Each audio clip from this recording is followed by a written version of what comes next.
The largest companies in the world, in the United States today, are technology companies. Apple, Facebook, Google, Microsoft, and so forth. Do you worry that there's too much power and too much data in the hands of these technology companies? And are you surprised the government hasn't done something more than they've done today about this?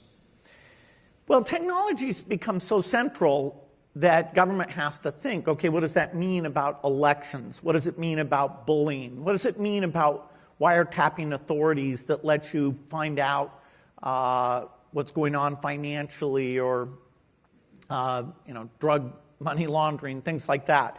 So yes, the government needs to get involved. I, for the early years of Microsoft, bragged to people that I didn't have an office in Washington, D.C. And eventually I came to regret that statement because it was kind of almost like taunting Washington, D.C.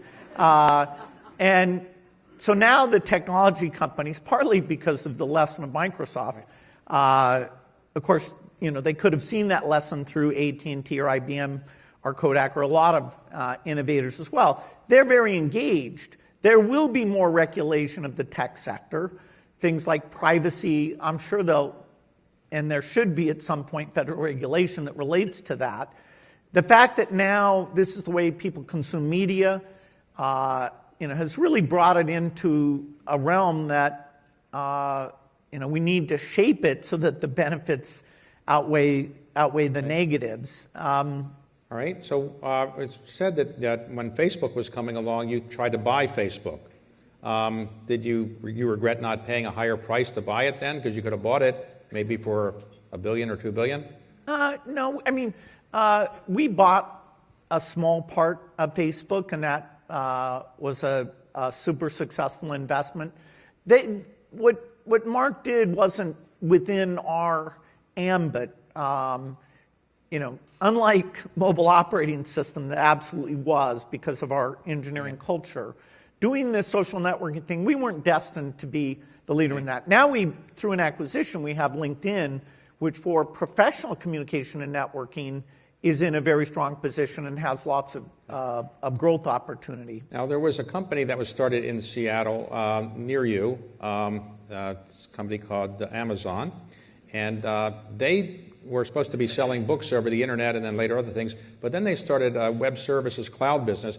How did Microsoft miss that business of cloud? And you're now number 2 in it, but were you surprised that you were kind of beaten to that game by a company that wasn't really a software company?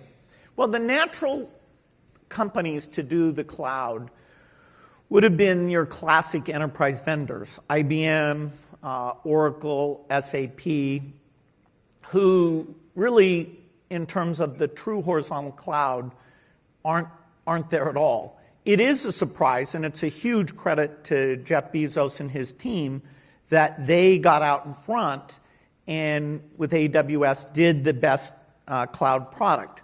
Today, Microsoft is a strong number 2 and a huge distance to number 3.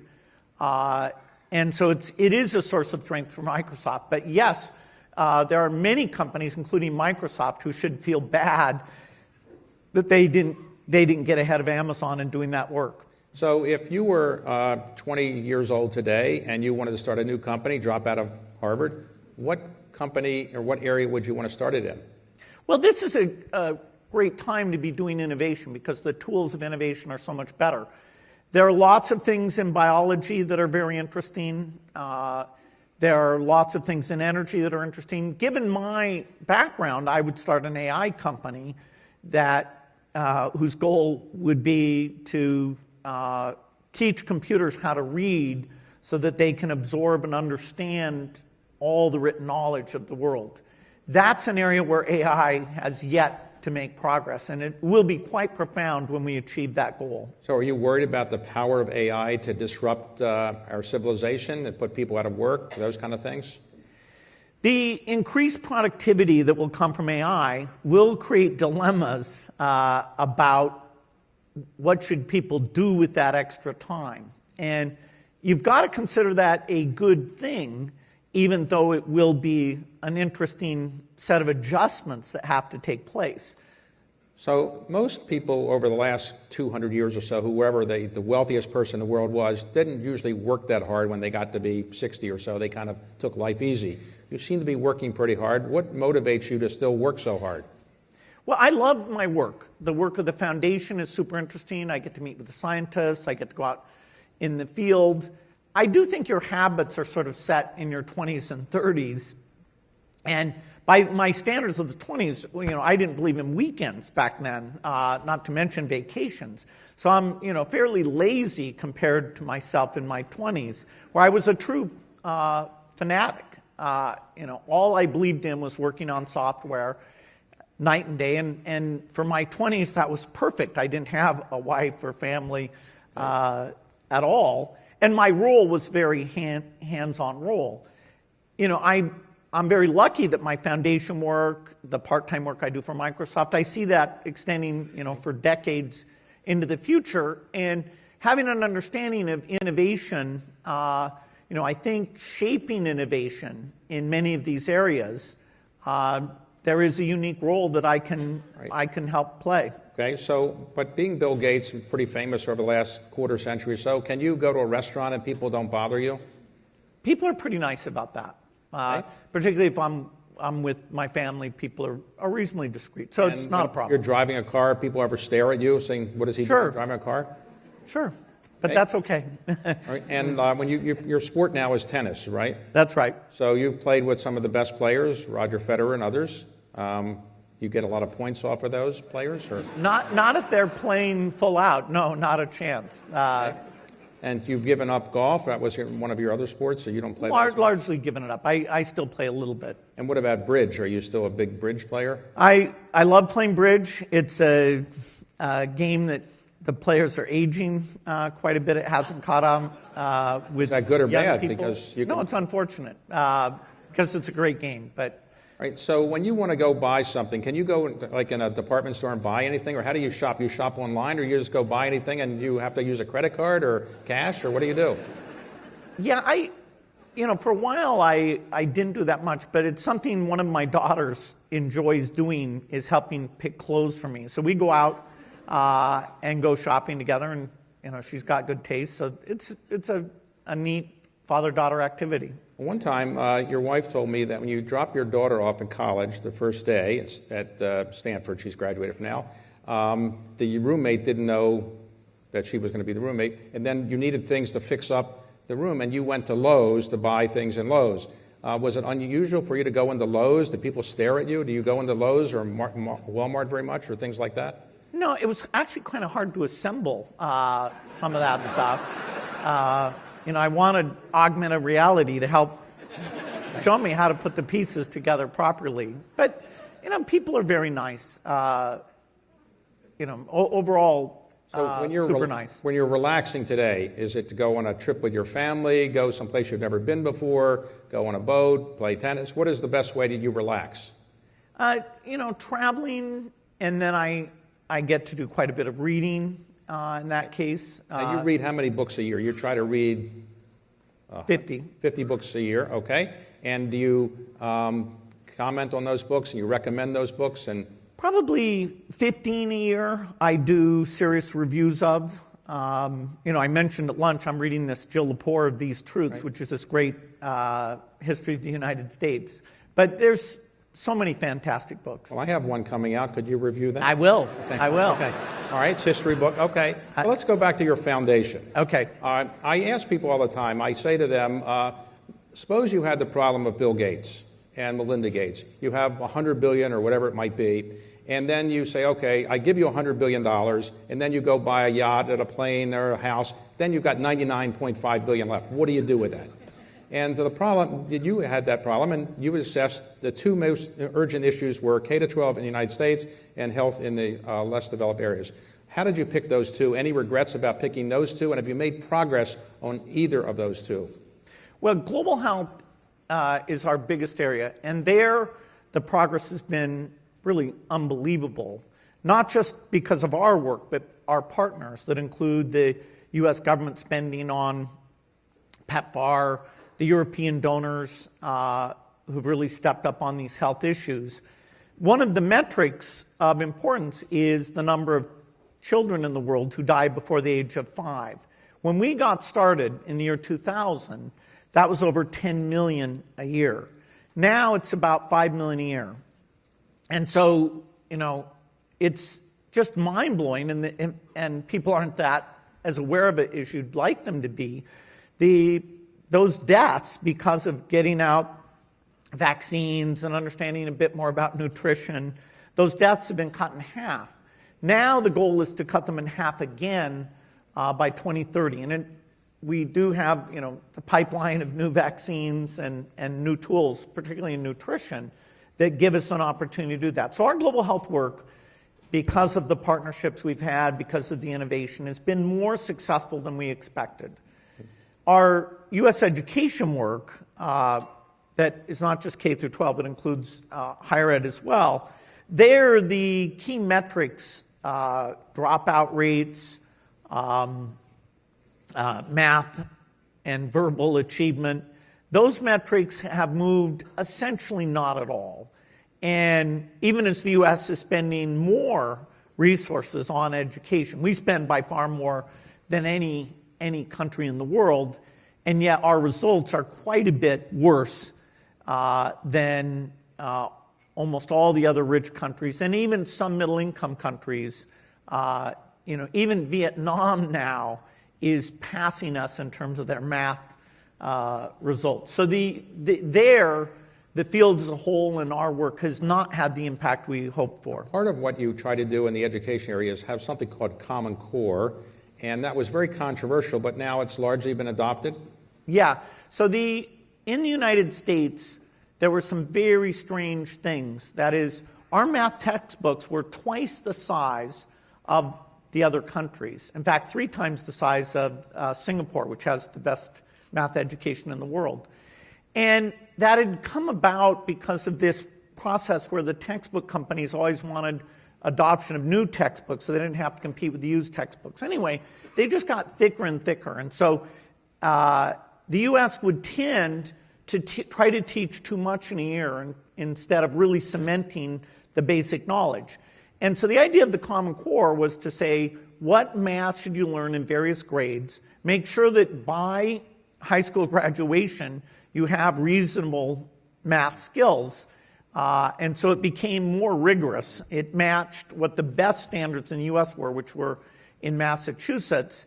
And it meant that all the online material and kids who moved between different school systems, you'd have this alignment. Right. And, it's the world's most logical thing. And yet it was super attacked, as though math in one state is different than math in another state. But anyway, it's largely succeeded almost as a subtle thing. So Warren Buffett, can you describe your relationship with him?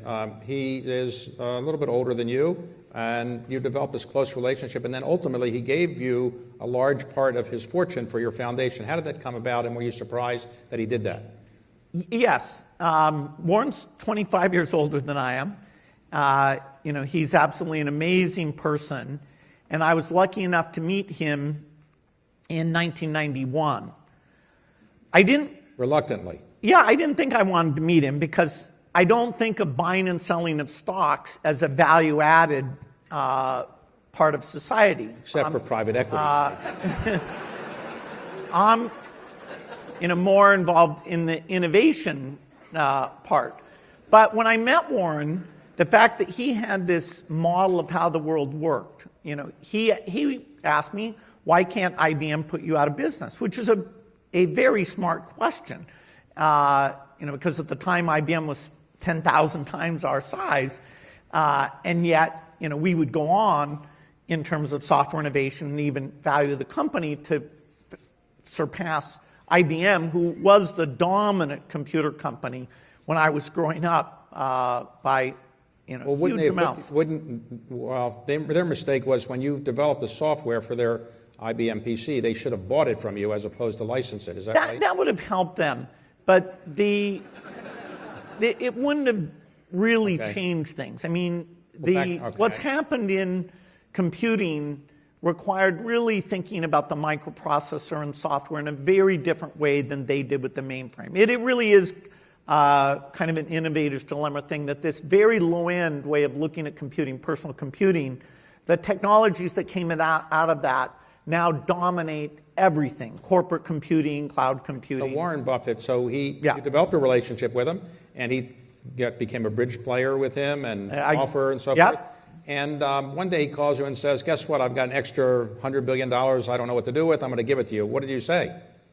Well, it was unbelievable that he chose a substantial part. He created 5 foundations that he's giving substantial money to. A high percentage of that went to our foundation that basically doubled our ambition. And so, going after malaria eradication, going after new seeds. We added an agricultural thing. We added sanitation because of the incredible resources he He made didn't want his available. name on it? Why did somebody use We asked him, and he said no. So anyway, Warren is an unbelievable person. I've learned immense amounts from Warren. So today, people come to you all the time for money, I assume. Everywhere you go, people say, by the way, I have this thing you should invest in. I have a couple myself I'll mention later. No, I'm just kidding. No, a couple of things you should invest in or things you should give money to. So how do you resist it? You have some person who says no for you? Or how do you do that?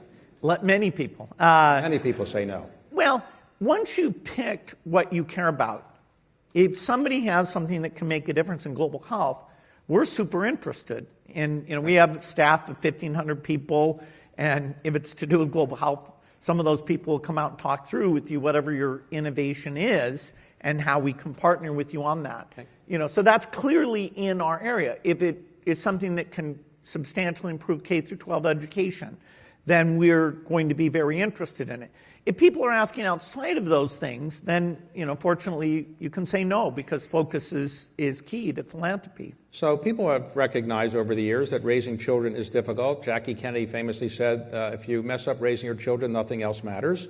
You have 3 children, seem to be well-adjusted, and you've kept them out of the newspapers and so forth. How did you do that, and has that been more of a challenge raising healthy kids with a wealthy background that you have? How do you avoid spoiling kids like that? I think that's a huge problem.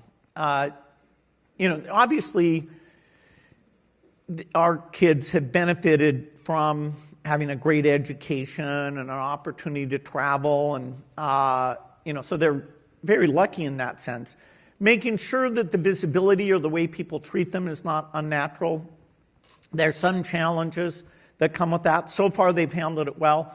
Melinda is the one who deserves any, or certainly almost all the credit for the kids so far doing very well.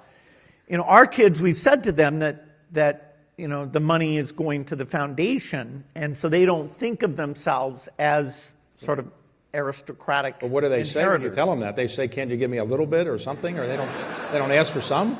They'll get a little bit. Okay. But are they going to be involved in the foundation? No.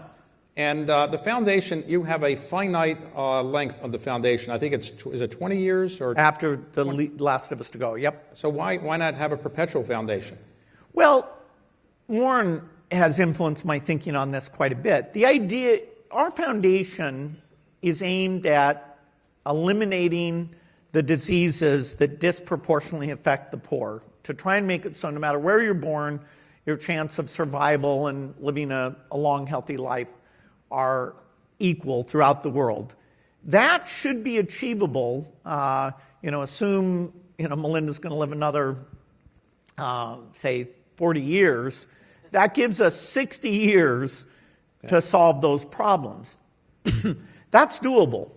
And we should take all our money and put it against U.S. education and global health. And there will be problems in the future that, at least from my grave, I won't understand very well. And there will be rich people in the future. In fact, more rich people in the future than there are today. So they should use their intelligence and understanding to go after those problems. Having a pile of my money left over to go after those problems just doesn't make any sense. How much money has your foundation given away to date? About $40 billion. $40 billion. Yeah, we're now up to giving $6 billion a year. Okay, that's pretty good. So do you have any regrets about not having started philanthropy earlier? Because I think you didn't retire from Microsoft full-time till you're about 50 or so. Is that right? Yeah, so until the year 2000, I had not done significant philanthropy as a percentage of my wealth. I'd given, a few $100 million.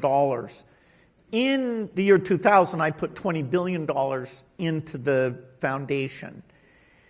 And so that's when we got serious. I'd say so. That was. I was part-time on the foundation work from 2000 to 2008, when I retired from Microsoft. And then I flipped so that I was full-time at the foundation and part-time at Microsoft. And that's worked out well for me. Some of these issues, yes, I wish, like for an HIV vaccine, we had started sooner because we'd be further along. But anyway, the timing has worked out well. So do you have any regrets in your life? You seem to have a life that most people would love to live. You got a happy family, great marriage, foundation, business success. Is there anything, can you make us feel good by saying you've done something that didn't work out, or just make us, because all of us feel bad because we look at you and we can't do what you've done. So tell us something that's bad that you've done or you feel inadequate about. Something, there must be something. No, I am super lucky. They marrying Melinda, the experience at Microsoft, that although it had its ups and downs was phenomenal, the work of the foundation, and no regrets about anything. I wouldn't try and go back and change anything. I mean, for example, the antitrust lawsuit against Microsoft, was bad for the company. It created a lot of distraction. We would have done a lot of things, including the mobile operating system, better if it hadn't been for that. But in a way, it was a lesson for me, so it probably accelerated my retirement by 5 or 6 years, which overall for me probably was a good thing. I don't think it was a principled set of activities, but that's another story. So today, the greatest pleasure of your life is when you're doing what? Is it other than being interviewed by me or something like that? What is the greatest pleasure of your life? Time with kids, time with scientists, time when I'm reading and things are making sense. Going out and seeing the impact of the foundation's work. Meeting with scientists who think we can make breakthroughs to help solve climate. These are super interesting problems, and having a broad set of system thinking applied to these problems is going to be necessary to orchestrate the resources and policies behind them. So, I love my work. So your children are not married, I think, is that right? Not yet, no. So when they are, do you look forward to having grandchildren? Absolutely. And you're going to try to teach them software, or how would you? No, I don't think of Microsoft as a dynastic organization. So finally, if people are watching now and they say, all right, I want to do something about climate change, but I'm just one person, I don't have the resources Bill Gates does. What can any average person do to have some impact on climate change in your view? Well, certainly they, as a consumer, can take things like these new meat products or how they buy electricity, and they can help drive up the scale of the green solutions. The most important thing at this stage is their political voice. There's going to be a need to put substantial resources into this effort, and we'll need a bipartisan solution. And to send the right signal to the market, you actually don't. If you just win 1 year and then it gets repealed, that doesn't help at all. The key is what people see the policies will be over the next 30 years on a consistent basis, and that means it's a much higher bar than just a one-time victory. I should have asked you, you started the Giving Pledge with Melinda and Warren Buffett, and we won't have time to go through that. But right now, if you were to convey one message to people about philanthropy, what you would like the average person who's not of your wealth to do on philanthropy, what would you ask the average person to do? Well, the best thing is to pick a a couple of causes that you believe in deeply and find organizations that you can get involved in. The social services in local communities, the charter schools in local communities, there's a host of very high impact, important local things. The dollars you give to global needs actually will have substantially more impact per dollar because if you can save a life for $1,000 if you just fund measles vaccination or polio eradication. Those things are, pretty mind-blowing in terms of the difference they can make. But, philanthropy is not based on picking, comparing every single cause and picking the most impactful. It has to be something that connects with you personally. Even, the climate area, whether it's advocacy or high-risk investing or behavior as a consumer, there's lots that people can do that will increase our chance of success.